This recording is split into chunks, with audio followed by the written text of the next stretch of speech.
बिस्मिल्लाहिर्रहमानिर्रहीम, अस्सलाम वालेकुम।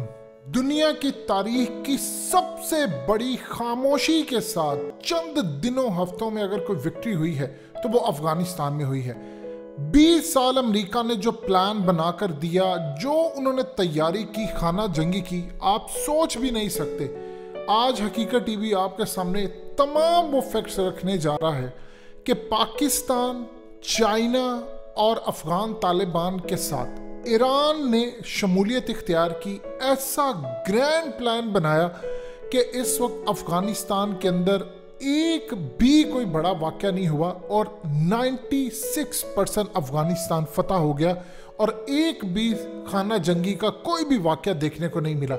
और इस पर अब अमेरिका के एस्टैब्लिशमेंट ने सर पकड़ लिया। हो सकता है उनकी फौज, उनके इंटेलिजेंस इदारों में बड़े बड़े लोग फारिग कर दिए जाएं, क्योंकि जितनी रिपोर्ट्स बनाकर दी थी अशरफ गनी ने, इंडिया ने, अमेरिका ने, वो टोटली फेल हुई। लेकिन पाकिस्तान, चाइना और अफगान तालिबान ने कैसे सरप्राइज किया और खाना जंगी कैसे रोकी, इस वीडियो की अहम डिस्कशन चलती रहेगी। लेकिन इससे पहले आप वीडियो को लाइक करें, हकीकत टीवी को सब्सक्राइब कर लें और बेल आइकन पर जरूर क्लिक करें। अब सुनते जाइए। असल में अमेरिका ने तकरीबन 25 से 30 हज़ार के करीब ब्लैक वाटर के लोग अफगानिस्तान के अंदर रखे। ये एक बड़ी डेवलपमेंट थी और उनका प्लान ये था कि उन्होंने दाइश को ट्रेन किया, उन्होंने टीटीपी को किया, बीएलए के अंदर वो घुसे। अब सूरत हाल कुछ इस तरह पैदा हुई कि अमेरिका ने प्लान ये किया कि हम जब यहाँ से निकल रहे होंगे तो वो अफरा तफरी मचाए और खाना जंगी शुरू कर दें। अब चाइना ने यहाँ पर रोल प्ले किया। प्लान कुछ इस तरह था कि मजहबी बुनियादों के ऊपर फ़िरकों को दो आपस में लड़ाया जाए, फसाद क्रिएट किया जाए और सबसे बड़ी बात है ये कहा जाए कि अफ़गान तालिबान का मकतबा फ़िक्र और है और ईरान से ताल्लुक़ रखने वाले लोगों का मकतबा फ़िक्र और है, आपस में लड़ाकर खाना जंगी की जाए।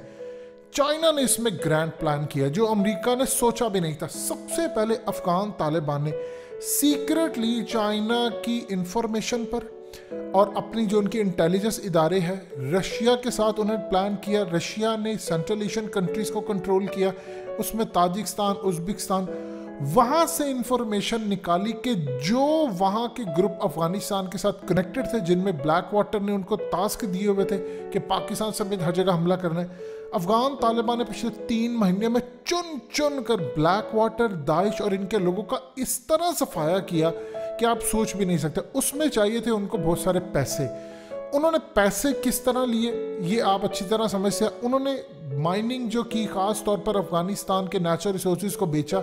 देखिए, असल में आप किसी को मारते हैं, करते हैं, मुखबरी लेते हैं, ये सब पैसे की गेम। अफगान तालिबान ने पैसा लगाया, इनको इन्फॉर्मेशन मिली, चाइना ने मदद की, रशिया ने मदद की, ईरान ने मदद की, पाकिस्तान ने मदद की। सबसे पहले इन्होंने बेस उड़ाई और वो बेस थी दाइश। काफ़ी हद तक उनको सीक्रेटली मारते गए, अमेरिका से डायलॉग करते गए और उसके अलावा ब्लैक वाटर के लोगों को ठिकाने लगाया। अब ख़ास तौर पर नेक्स्ट जो मरहला था वो ये था कि चाइना ने ईरान से डील की कि आपके मकतबा फ़िक्र के जो लोग हैं अफ़गानिस्तान के अंदर, अफ़गान तालिबान की उनके साथ बैठक करवाएं। चाइना ने ये रोल प्ले किया। चाइना ने ईरान और अफ़गान तालिबान के दरमियान दोस्ती करवाई, ब्रिज का रोल प्ले किया कि ये दो ही चीज़ें जिसके ऊपर अमेरिका फ़िरका वारियत चाहता है, जो इराक़ में हुई, जो शाम में हुई। अब ईरान ने काम ये किया, जो ईरान के से मकतबा फ़िक्र से ताल्लुक़ रखने वाले लोग थे, जो कि ख़ास तौर पर नॉन पश्तून भी हैं, उज़्बेक, ये वो सारे इस्माइली, हर तरह से ईरान ने उनको अप्रोच किया, उनको अफ़गान तालिबान के साथ बिठाया और उनको कहा कि किसी तरह की खाना जंगी नहीं होनी चाहिए, क्योंकि चाइना के मफाद में था कि अफ़गानिस्तान में जितने कम हालात ख़राब होंगे उतना जल्दी अमेरिका को हम निकाल सकते हैं और फिर बाद में जो है मिलकर अफ़गानिस्तान को रीबिल्ड करेंगे। अब हुआ यूँ कि ईरान ने वहाँ पर अपने लोकल लोगों को कांटेक्ट किया कि कोई भी फ़िरका वारियत नहीं होनी चाहिए। उन्होंने अफ़गान तालिबान के साथ मामला तय किए, बैत की। सबसे पहले अफ़गान तालिबान ने काम ये किया कि नॉन पश्तून एरियाज़ जो थे, असल में हुआ यूँ है कि अगर वो काबुल पहले फ़तह कर लेते तो ये जो ख़ास तौर पर उज़्बेक नॉन पश्तून एरिया, ये जिसमें इस्माइल खान और दूसरे तीसरे लोग हैं, ये अफ़गानिस्तान के परखच्चे उड़ा देते। अब दूसरी साइड पर पाकिस्तान ने फेंस लगा दिया पूरी तरह। यहाँ पर इंटेलिजेंस इदारों ने पूरे पाकिस्तान में तेजी कर दी, ग्रैंड ऑपरेशन करना शुरू कर दिया। आपको पता भी नहीं है लेकिन इंटेलिजेंस बेस्ड ऑपरेशन हो रही है। फेंस लगाई, इतने ज़्यादा फैसले लगाई, निगरानी की, पाकिस्तान ने सीसीटीवी कैमरों से अपनी फ़ौज की तादाद बढ़ा दी, न्यूज़ में आने नहीं दिया, यहाँ से हमने सबसे पहले इनको पकड़ा। ईरान ने रोल प्ले किया। अब उसके बाद असल खेल ये शुरू हुआ। अफगान तालिबान ने अमेरिका और सारी दुनिया को एक ही धोखे में रखा, हम काबुल फतह करने आ रहे, काबुल आ रहे। दूसरी साइड पे अफगान तालिबान पूरे का पूरा अफगानिस्तान चारों तरफ से फतह करते गए। धोखे में ये रखा हम काबुल काबुल काबुल काबुल, काबुल जो फतह करेगा वो होगा। उनको काबुल तक रखा। इंडिया ने कहा अमेरिका को, आपको हम अश्योरिटी देते हैं कि हम काबुल को बचा लेंगे। अशरफ गनी ने भी कहा। दौरान आप जानते हैं एक दासू इंसिडेंट हो गया, खासतौर पर दासू डैम वाला, जिसमें चाइनीज मारे गए, वो टाउन वाकया हो गया। ये बहुत सारे जो वाक़े हुए, लेकिन इस दौरान आपको खबर तो मिली है 3 बड़े वाक़े की, लेकिन जो कम से कम भी कोई 50 से 100 बड़े वाक़े रोके, उसकी खबर नहीं आती कहीं। ऐसा ही होता है जब वाक़यात रोके जाते हैं तो नहीं होते। पाकिस्तान ने इंटेलिजेंस बेस्ड ऑपरेशन यहाँ से किए, उधर से उज्बेकिस्तान वाली साइड से लेकर सेंट्रल एशिया पर रशिया ने अश्योरिटी दी चाइना को और अफगान तालिबान को कि यहाँ से जो लोग जाएंगे वो सेंट्रल एशियन कंट्रीज में नहीं जाएंगे और वहां से कोई यहाँ नहीं आएगा। सबसे पहले अफगान तालिबान को टास्क ये दिया कि जो बॉर्डर वाले एरियाज हैं पहले आपने वो फतह करने हैं, जिससे दुश्मन के आने जाने का रास्ता बंद हो। जब आप रास्ता आने जाने का बंद होंगे तो ना बाहर कोई जा सकता है ना आ सकता है। यहाँ पर मामला था। अफगान तालिबान ने काम ये किया, सेंट्रल एशियन कंट्रीज ने रशिया के कहने के ऊपर अपने पूरी निगरानी रखी कि ना कोई अफगानिस्तान जा सके ना कोई आ सके। वहां से रास्ता रोका। ईरान ने भी अपना बॉर्डर बंद किया। ईरान ने जो लोकल लोग थे उनकी मुखबरियां करनी शुरू कर दी। अफगान तालिबान ने सीक्रेटली ऑपरेशन किया, इसकी खबर उन्होंने मीडिया में नहीं आने दी।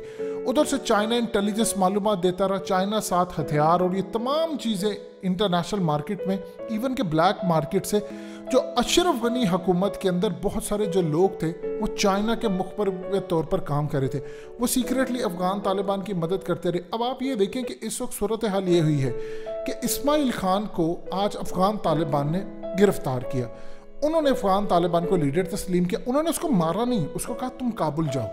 काबुल अब वो जा रहे हैं। काबुल जाकर जो बाकी लीडरान हैं मलेशिया जो जंग करना चाहते हैं उनको वो मनाएंगे जाकर कि आप सरेंडर कर दें, और सीधा वो काबुल पर जब चढ़ाई करेंगे तो वहां पर जाकर पूरी तरह वो काबुल को फतह कर लेंगे। और उनकी कोशिश है एक गोली भी ना चलानी पड़े। इनमें से चुन चुन कर दाइश और ब्लैक वाटर के एजेंट्स का साथ साथ सफाया होता रहा। चाइना इंटेलिजेंस मालूमात देता रहा, पाकिस्तान, रशिया, ईरान, और चुन चुन कर इनका सफाया होता रहा। अब जो बाकी ग्रुप्स रह गए हैं जो मुसलमानों के बेस में, क्योंकि पता नहीं चल, वो या तो अफगान तालिबान को तस्लीम कर देंगे या मारे जाएंगे। ये पाकिस्तान ने Afghan Taliban, China, Iran, Russia, central Asian countries के साथ मिलकर ग्रैंड प्लान बनाया, जिसको सिर्फ 2.5 से 3 महीने के अंदर इंप्लीमेंट किया। कोई खाना जंगी नहीं हुई। पाकिस्तान ने बॉर्डर की साइड जो चमन और दूसरी जगह लगते थे अफगान तालिबान से डील कर ली। किसी तरह की कोई लड़ाई नहीं हुई। अफगान तालिबान ने ओपनली तहरीक तालिबान से कोई लड़ाई मोल नहीं, और सीक्रेटली जो उनके बहुत सारे कबाइल के लीडर थे उनको अफगान तालिबान ने पीछे लगा दिया कि जो टीटीपी के लोग थे उनको चुप करके अपने कैंप में लेकर आए, तौबा तवाइफ की, उनको कोई ओपनली बात नहीं की, और उनका जो बड़ा थ्रेट था उसको भी ख़त्म करवा दिया। अब जो बाकी रह जाएंगे उनका वो सफाया सासत करें। ये वो ग्रैंड प्लान था जिसमें 6 ममालिक करीबन शामिल होते हैं, और उन्होंने अमेरिका, इंडिया और गनी के प्लान की धज्जियां उड़ा दी। दूसरा, अमेरिका को अंदाज़ा नहीं था कि अशरफ गनी हुकूमत बिल्कुल ही रेजिस्ट नहीं करेगी। इंडिया ने भी ये सोचा नहीं था, क्योंकि बड़ी तेज़ी के साथ बाउंड्री से वो इलाके फतह करती है। ये वो ग्रैंड प्लान बना जिसने अमेरिका और CIA की धज्जियां उड़ा दी, और कोई खाना जंगी नहीं हुई, और 96% अफगानिस्तान फतह हो गया।